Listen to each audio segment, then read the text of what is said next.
اعوذ باللہ من الشیطان الرجیم، بسم اللہ الرحمن الرحیم۔ عزیز طلبہ و طالبات، السلام علیکم ورحمۃ اللہ وبرکاتہ۔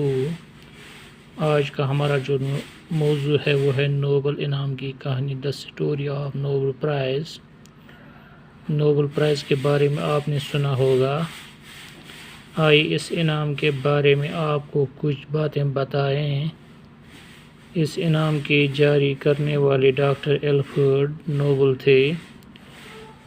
انہی کے نام پر یہ انعام نوبل پرائز کہلاتا ہے، جو دنیا کا سب سے بڑا اعزاز ہے۔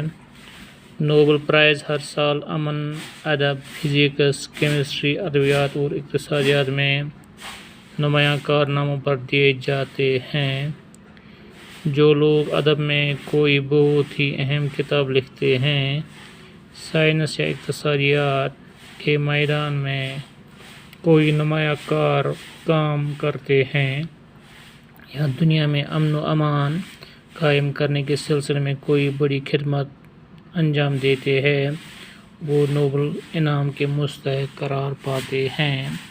اس انعام کی خصوصیت یہ ہے کہ یہ دنیا کے کسی بھی شخص کو بھی بلا امتیاز رنگ و نسل مل سکتا ہے۔ اس انعام کی رقم لگ بھگ 15 لاکھ روپے ہوتی ہے۔ متعدد ہندوستانیوں نے انعام حاصل کیے ہیں۔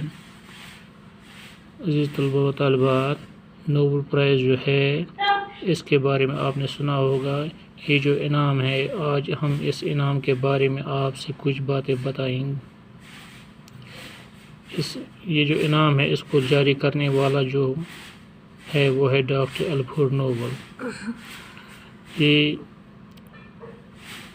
انعام جو ہے انہی کے نام پہ یہ انعام نوبل پرائز کہلاتا ہے، جو دنیا کا سب سے بڑا انعام ہے۔ یہ جو نوبل پرائز ہے یہ دنیا میں جس نے امن، ادب، فزکس، کیمسٹری، ادویات، اقتصاد میں بہت اچھے کارنامے کیے ہوتے ہیں، انہی کو دیے جاتے ہیں۔ جو لوگ ادب میں کوئی بھی بہت اہم کتاب لکھتے ہیں، سائنس ہو یا اقتصادیات، ان سبوں کے میدان میں جس نے بھی نمایاں کارنامے انجام دیے ہوں ان کو نوبل انعام دیا جاتا ہے۔ جو لوگ اچھے کارنامے انجام دیتے ہیں انہیں نوبل پرائز کا انعام دیا جاتا ہے، اور وہ اس انعام کے مستحق ہوں گے۔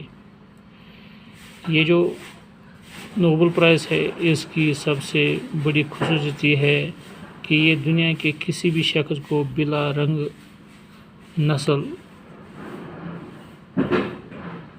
مل سکتا ہے۔ اس انعام کی جو رقم